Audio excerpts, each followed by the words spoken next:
สบายดีวันนี้ข้าพเจ้าจะมานำเสนอเกี่ยวกับวิธีคิดสอนแบบนิรนายนำพาโดยอาจารย์ปาวีสุวรรณวงศ์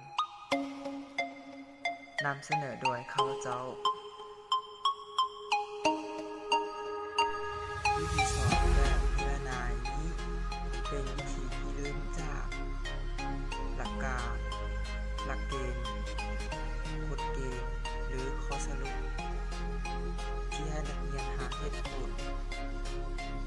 หลักฐานมาพิสูจน์ยืนยันนี่คือจุดประสงค์ของวิธีคิดสอนแบบนิรนายก็คือ 1. เพื่อฝึกให้ผู้เรียนเป็นคนมีเหตุผล 2. เพื่อให้ผู้เรียนเกิดความรู้จากหลักการและสามารถนำไปใช้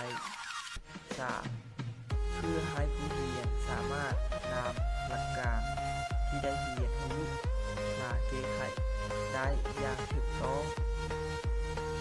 4. เพื่อฝึกให้ผู้เรียนได้รู้จักใช้เหตุผลมาประกอบการพิสูจน์ความรู้ต่างๆได้เป็นอย่างดี 5. เพื่อฝึกให้ผู้เรียนได้แก้ไขข้อบกพร่องที่เกิดจากการผิดพลาดได้อย่างดีพวกเราจะมาเข้าเกี่ยวกับขั้นตอนการสอนขั้นที่ 1. ขั้นอธิบายปัญหาเป็นขั้นที่ผู้สอนต้องนำสู่บทเรียน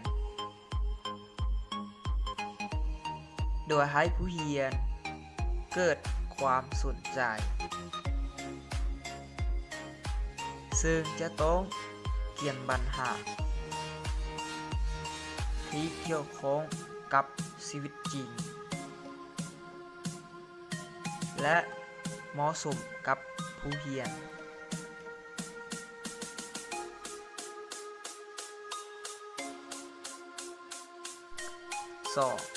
ขั้นตอนสอนผู้สอนต้องอธิบายและสรุปหลักเกณฑ์หลักการหรือทฤษฎีให้ผู้เรียนได้เข้าใจพร้อมกับบทตัวอย่างให้ผู้เรียนได้เห็นจริง 3. ขั้นสรุปเป็นขั้นที่ผู้เรียนจะต้องสรุปหลักเกณฑ์และทฤษฎีที่ผู้สอนได้อธิบายไว้เพื่อจะนำมาใช้ในการแก้ไขปัญหาอย่างถูกต้อง